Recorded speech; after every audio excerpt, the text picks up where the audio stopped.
আসসালামু আলাইকুম এভরিওয়ান। আমাকে অনেকে কমেন্ট করতেছে, ভাইয়া আমি তো এইচএসসিও কমপ্লিট করছি, এখন কি আমি বাংলাদেশ সেনাবাহিনীতে ভালো একটি পদে অ্যাপ্লিকেশন করতে পারবো কিনা।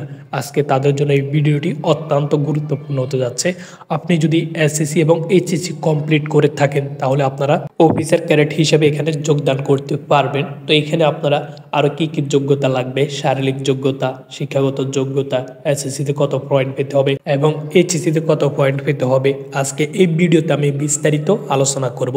আশা করি আপনারা ধৈর্য সহকারে সম্পূর্ণ ভিডিওটি দেখবেন আর আপনারা ভিডিওটি টেনে টেনে দেখবেন না, কেননা আমি এই ভিডিওতে যতগুলো আলোচনা করব সম্পূর্ণ কিছু আপনাদের অনেক কাজে আসবে, মানে প্রতিটি পয়েন্ট আপনাদের জন্য অত্যন্ত গুরুত্বপূর্ণ। তাই আপনারা ধৈর্য সহকারে সম্পূর্ণ ভিডিওটি দেখবেন। বাংলাদেশ সেনাবাহিনীর প্রথম রুলস হচ্ছে আপনাকে ধৈর্য পরীক্ষা, মানে ধৈর্য কতটুকু ওইটা আপনাকে পরীক্ষা করবে।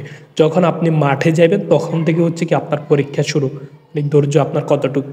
আপনাকে মাঠে যাওয়ার আগে কিন্তু দাঁড় করা রাখবে, এরপরে হাঁটা হাঁটা নিয়ে যাবে মাঠে, এরপর আবার দাঁড় করা রাখবে, মানে অনেকগুলো আছে। এখন হচ্ছে আপনার ধৈর্য পরীক্ষা। আর আপনাদের কাছে ছোট্ট একটা রিকোয়েস্ট থাকবে, আমার এই ভিডিওর ডেসক্রিপশন বক্সে আমার ফেসবুক পেজের লিঙ্কটি দেওয়া থাকবে, তো আপনারা পেজটি ফলো করে দিবেন।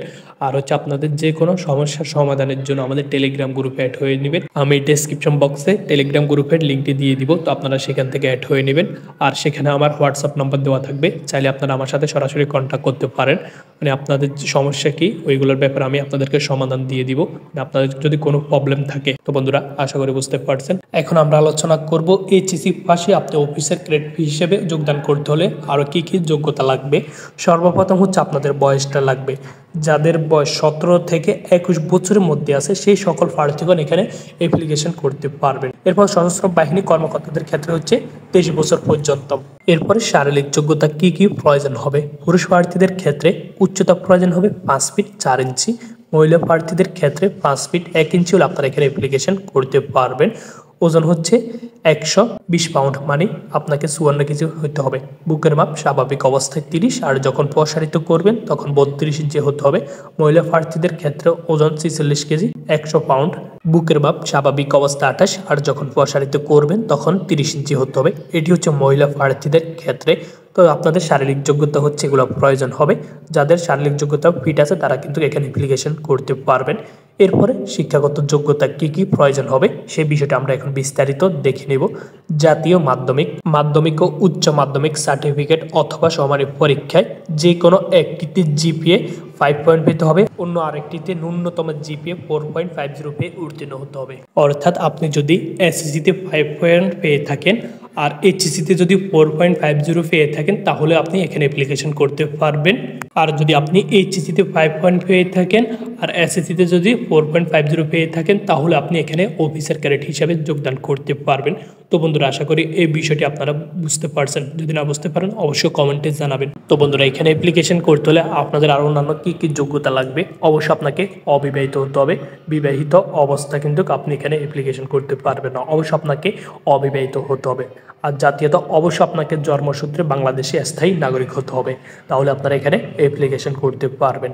প্রার্থীর জন্য অযোগ্য সেনা নৌ বিমান বাহিনী যে কোনো সরকারি চাকরি থেকে যদি বরখাস্ত করে তাহলে আপনি এখানে অ্যাপ্লিকেশন করতে পারবেন না। আপনার যদি মামলা থাকে তাহলে আপনি এখানে অ্যাপ্লিকেশন করতে পারবেন না। এখানে হচ্ছে আরও অনেকগুলো দেওয়া আছে, এগুলো আপনারা এখান থেকে দেখে নেবেন। তো বন্ধুরা, আশা করি বুঝতে পারছেন। তো আপনারা যারা চূড়ান্তভাবে এখানে সিলেক্টেড হবেন তাদের হচ্ছে 3 বছর প্রশিক্ষণ করতে হবে। এরপর আপনাদেরকে কি কি সুযোগ সুবিধা দেওয়া হবে। সরকার কর্তৃক নির্ধারিত সশস্ত্র বাহিনী অনুযায়ী আপনাদেরকে বেতন ভাতা দেওয়া হবে এবং বিভিন্ন উৎসব ভাতা দেওয়া হবে এখানে। এরপর হচ্ছে আপনারা বিদেশে প্রশিক্ষণ করতে পারবেন। এখানে আরও কি কি সুযোগ সুবিধা দেওয়া আছে এগুলো আপনারা এখান থেকে দেখে নেবেন। তো আপনারা অনেকে বারবার আমাকে কমেন্ট করতেছেন বাংলাদেশ সেনাবাহিনীর সৈনিক পদে সার্কুলারটি কবে নাগাদ প্রকাশিত হবে। এটি হচ্ছে ডিসেম্বরের 15 থেকে 20 তারিখের ভিতরে প্রকাশিত হবে। তো আপনারা যারা অ্যাপ্লিকেশন করবেন এখন থেকে প্রস্তুতি গ্রহণ করুন, কেননা আপনি মাঠে চাইলে আপনার ফিজিক্যাল ফিটনেস ঠিক থাকতে হবে। তো আপনারা যদি এখান থেকে প্রস্তুতি নেন তাহলে কিন্তু আপনারা মাঠে ভালো কিছু করতে পারবেন। ওইখানে অনেকগুলো ইভেন্ট অতিক্রম করতে হবে। আর বাংলাদেশ সেনাবাহিনীতে হচ্ছে একদিনে সম্পূর্ণ কিছু ইভেন্ট শেষ হয়ে যায়, মানে আপনাদেরকে সাথে সাথে রেজাল্ট দিয়ে দিবে। রেজাল্ট দিতে দিতে প্রায় রাতের 1টা-2টা বেজে যায়। তো আপনারা হচ্ছে ফিজিক্যাল ফিটনেস যদি ঠিক থাকে আর যদি আপনারা রিটার্ন ভাইভাতে যদি টিকে যান তাহলে আপনাদের চাকরি 100% হয়ে যাবে। আগে হচ্ছে আপনাকে ফিজিক্যাল ফিটনেস সেটি আপনাদের দিকে ওই দিকে ফোকাস দিতে হবে। তো আপনারা এখন থেকে ডট, high jump, long jump, push up, তারপরে সাঁতার এগুলো এখন থেকে ট্রাই করেন। দেখবেন ইনশাল্লাহ আপনারা মাঠে চাইলে ভালো কিছু করতে পারবেন। তো বন্ধুরা এরপরে যদি আপনাদের কোনো প্রশ্ন থাকে অবশ্যই আপনারা কমেন্টে জানাবেন। তো আজকে ভিডিওটি পর্যন্ত, দেখা হচ্ছে অন্য কোনো ভিডিওতে। ততক্ষণ পর্যন্ত ভালো থাকুন, সুস্থ থাকুন। সবাইকে জানাই আসসালামু আলাইকুম।